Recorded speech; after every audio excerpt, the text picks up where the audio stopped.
प्यो समान भी ने, भरा भी ने, भैणां भी बोल चुकी है कि ऑर्ਡੀਨੈਂਸ से बार बार गल हो चुकी है ना।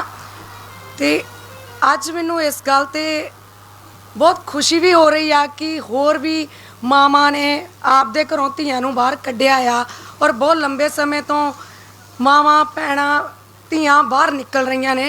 कल्ला ये नहीं है कि असीं दूसरे दियां धीआं नूं देख के खुश होईए ते आपां कहीए कि बच्चियां आ रही ने।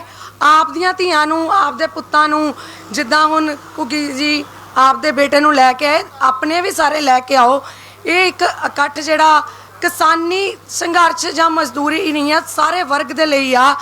ते जिहड़ियां चीज़ां असीं कहने आ भी ऑर्ਡੀਨੈਂਸ जिहड़ा आ सिर्फ वो रद्द करवाना ही साडा मकसद नहीं आ।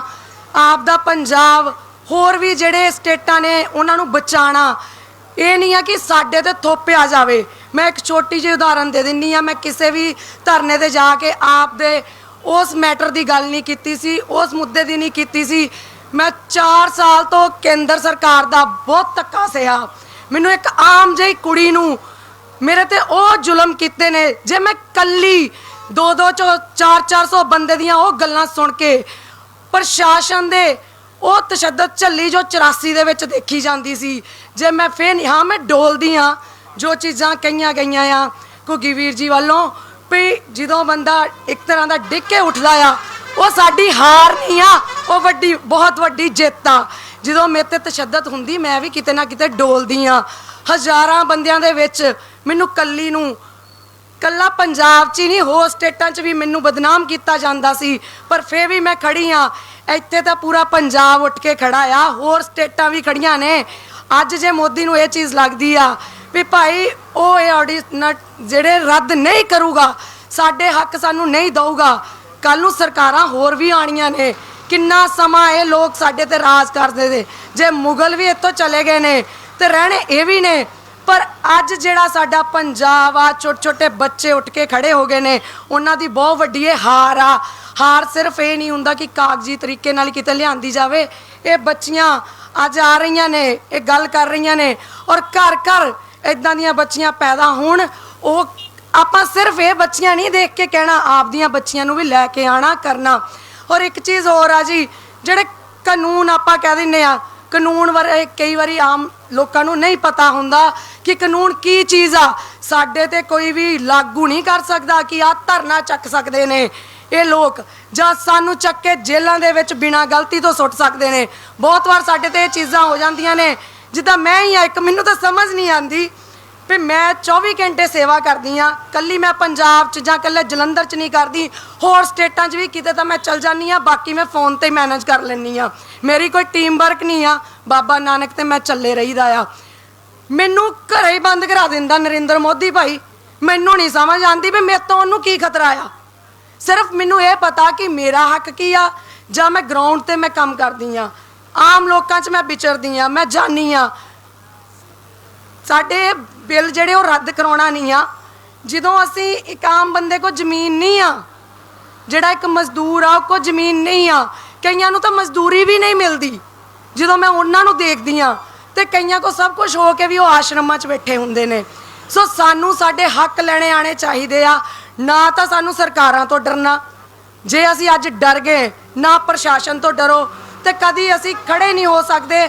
जिथे जिथे भी मोर्चे ने, चाहे वो शंभू मोर्चा आ, चाहे कोई किसानी मोर्चा आ, छोटे तो छोटा भी साडा एक एफर्ट बहुत वड्डे सानू एक जित दवा सकदा। सब तो वड्डी साडी जित की आ, नरेंद्र मोदी ट्विटर ते पंजाबी च ट्वीट करवांदा आ, जितो मर्जी करवांदा आ। किथे बोर्डां तो वो साडी पंजाबी माँ बोली खत्म करदे सी। ते पंजाब दी सब तो वड्डी जित वो आ, वो याद रखण तुहाडे धक्के ना, तुहाडीआं ये चीज़ां ना। मैं एक दिन ये गल कहती सी, मैनूं बहुत लोग कहंदे सी कुड़िए तू आपदी जिंदगी च मूव ऑन हो, मतलब तू कोई ब्याह करवा ला, अगे आपदी जिंदगी दा सोच। धक्का बहुत मेरे नाल कीता ते मैं सहंदी भी पई हाँ। मैं कुछ दिन पहला ये गल बोलती सी कि मैं किसानी संघर्ष मजदूरी चाहे पंजाब चाहे किसी भी धर्म किसी नाल भी मेरे लिए मेरी कोई जात पात नहीं आ, क्योंकि मैं सेवा करदी हाँ।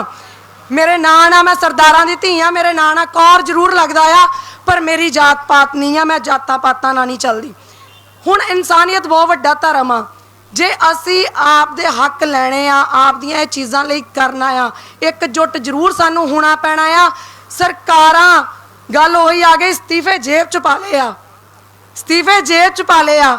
ਉਹ ਇੱਕ ਲੋਕ ਦਿਖਾਵਾ ਵੋਟ ਬੈਂਕ ਲਈ, ਸਿਰਫ ਵੋਟ ਬੈਂਕ ਲਈ। ਅੱਜ ਵੀ ਜੇ ਤੁਸੀਂ ਨਾ ਜਾਗੇ, ਅੱਜ ਵੀ ਆਪਣੀ ਆਉਣ ਵਾਲੀ ਪੀੜ੍ਹੀ ਨੂੰ ਅੱਗੇ ਨਾ ਲੈ ਕੇ ਗਏ, ਜ਼ਰੂਰੀ ਨਹੀਂ ਆ ਉਹ ਪਾਰਟੀ ਜਿਹੜੀ ਦੇਖ ਕੇ ਭਾਈ ਇਸ ਪਾਰਟੀ ਦੇ ਵਿੱਚ ਜਿਹੜਾ ਉਹ ਇਹ ਪਾਰਟੀ ਹੀ ਮੋਰੇ ਹੈ, ਇਹਦੇ ਤੇ ਚੱਲੋ। ਅਕਾਲੀ ਦਲ ਚਾਹੇ ਜਿਹੜੀ ਮਰਜ਼ੀ ਪਾਰਟੀ ਹੋਵੇ ਜੀ, ਬੀਜੇਪੀ, ਬਹੁਤ ਸਾਰੇ ਲੋਕਾਂ ਨੇ ਉਸ ਸਮੇਂ ਵੋਟ ਆਪਦੀ ਵੇਚ ਦੇਣੀ ਆ। ਆਪ ਦਾ ਜ਼ਮੀਰ ਜਾਗਦਾ ਰੱਖੋ, ਗੋਡੇ ਟੇਕਣ ਨਾਲੋਂ ਸੀਸ ਲਹਾਉਣਾ ਮਨਜ਼ੂਰ ਆ। ਜੇ ਮੈਂ ਇੱਕ ਕੱਲੀ ਕੁੜੀ ਨੇ ਆਪਦੇ ਗੋਡੇ ਨਹੀਂ ਟੇਕੇ ਤੇ ਇੰਨੇ ਕਿੱਥੋਂ ਟੇਕ ਲੈਣਗੇ। ਇਹ ਕੇਂਦਰ ਸਰਕਾਰ ਨੂੰ ਪਤਾ ਹੋਣਾ ਚਾਹੀਦਾ ਵੀ ਗੋਡੇ ਨਹੀਂ ਇਹ ਪੰਜਾਬ ਦੇ ਟੇਕ ਸਕਦੇ ਨੇ। ਤੇ ਤੁਸੀਂ ਇਹ ਗੱਲ ਮੇਰੀ ਸਾਰਿਆਂ ਨੂੰ ਦੋ ਹੱਥ ਜੋੜ ਕੇ ਬੇਨਤੀ ਆ, ਜੇ ਇਹ ਸਰਕਾਰਾਂ ਸਾਡੀਆਂ ਨਹੀਂ ਮੰਨਦੀਆਂ, ਨਹੀਂ ਸਾਡੇ ਤੇ ਅਤਿਆਚਾਰ ਕਰਦੀਆਂ ਰਹਿੰਦੀਆਂ, ਅੱਗੇ ਜੇ ਆਪਦੇ ਝੰਡੇ ਚੱਕ ਕੇ ਤੁਰਦੀਆਂ ਨੇ ਨਾ ਵੀ ਸਾਡੇ ਹਿੱਤ ਲਈ ਨਹੀਂ ਚੱਲਦੀਆਂ, ਸਿਰਫ ਆਪਦੀ ਵੋਟ ਬੈਂਕ ਲਈ ਚੱਲਦੀਆਂ, ਭਾਈ ਆਜ਼ਾਦ ਖੜੇ ਹੋ ਜਾਓ, ਕਮ ਸੇ ਕਮ ਹੋਰ ਕੁਛ ਨਹੀਂ ਤਾਂ ਤੁਹਾਡੀਆਂ ਵੋਟਾਂ ਤਾਂ ਉਹਨਾਂ ਦੀਆਂ ਟੁੱਟਣਗੀਆਂ ਹੀ। ਉਹਨਾਂ ਨੂੰ ਇਹ ਤਾਂ ਅਕਲ ਆ ਜੂ ਵੀ ਸਾਡੀ ਆਉਣ ਵਾਲੀ ਜਿਹੜੀ ਪੀੜ੍ਹੀ ਆਪਾਂ ਉਹ ਬਚਾਉਣ ਦੇ ਲਈ ਅੱਗੇ ਖੜੇ ਆ। ਸੋ ਆਪਦੇ ਹੱਕਾਂ ਲਈ ਲੜਿਆ ਕਰੋ, ਕਦੀ ਘਬਰਾਇਓ ਨਾ। ਮੈਂ ਇੱਕ ਗੱਲ ਜਿਹੜੀ ਕਹੀ ਸੀ, ਮੈਂ ਹਰ ਸੰਘਰਸ਼ ਨਾਲ ਸਭ ਤੋਂ ਅੱਗੇ ਆ, ਚਾਹੇ ਮੇਰੇ ਪਿਓ ਹੁਣ ਜੇਲ੍ਹ ਜਾਣਾ ਪਵੇ ਮੈਂ ਜਾਵਾਂਗੀ। ਇੱਦਾਂ ਦੀਆਂ ਗੰਦੀਆਂ ਸਰਕਾਰਾਂ ਤੋਂ ਨਾ ਡਰਨਾ ਤੇ ਨਾ ਮੈਂ ਡਰਦੀ ਆ। ਤੇ ਬਾਕੀ ਵੀ ਸਭ ਨੂੰ ਇਹੀ ਬੇਨਤੀ ਕਰਦੀ, ਆਪਦੀਆਂ ਧੀਆਂ ਨੂੰ, ਆਪਦੇ ਪੁੱਤਾਂ ਨੂੰ, ਬੱਚਿਆਂ ਨੂੰ ਅੱਗੇ ਲਿਆਓ। ਇਹ ਜ਼ਾਲਮ ਸਰਕਾਰਾਂ 70 ਸਾਲਾਂ ਤੋਂ ਜੇ ਰਾਜ ਕਰਦੀਆਂ, ਸਿਰਫ ਸਾਡੇ ਤੇ ਇਹ ਸਾਨੂੰ ਗੁਲਾਮ ਬਣਾ ਰਹੀਆਂ। ਜੇ ਅਸੀਂ ਗੋਰਿਆਂ ਦੀ ਗੁਲਾਮੀ ਨਹੀਂ ਝੱਲੀ ਤੇ ਝੱਲਣੀ ਹੁਣ ਇਹ ਸਰਕਾਰ ਦੀ ਵੀ ਨਹੀਂ ਆ। ਸੋ ਬਹੁਤ ਸਮਾਂ ਹੋ ਗਿਆ, ਸਾਰੇ ਬਹੁਤ ਸਮੇਂ ਤੋਂ ਬੈਠੇ ਹੋਏ ਸੀ। ਮੈਂ ਸਾਰਿਆਂ ਕੋ ਦੋ ਹੱਥ ਜੋੜ ਕੇ ਮਾफ़ੀ ਮੰਗਦੀ ਹਾਂ ਜੇ ਕੁਛ ਮੇਰੇ ਕੋਲ ਮੇਰੀ ਕੋਈ ਗੱਲ ਕਿਸੇ ਨੂੰ ਨਾ ਚੰਗੀ ਲੱਗੀ ਹੋਵੇ ਤੇ ਮੈਂ ਮਾफ़ੀ ਚਾਹੁੰਦੀ ਹਾਂ। ਸੋ ਬੜੇ ਦਿਨਾਂ ਤੋਂ ਮੈਂ ਬੜੀ ਤਸ਼ੱਦਦ ਵੀ ਚੱਲ ਰਹੀ ਹਾਂ, ਇਸ ਲਈ ਹੋ ਸਕਦਾ ਕੁਛ ਚੀਜ਼ਾਂ ਮੇਰੇ ਕੋ ਇੱਧਰ ਉੱਧਰ ਵੀ ਹੋ ਗਈਆਂ। ਹੁਣ ਵਾਹਿਗੁਰੂ ਜੀ ਕਾ ਖਾਲਸਾ, ਵਾਹਿਗੁਰੂ ਜੀ ਕੀ ਫਤਿਹ।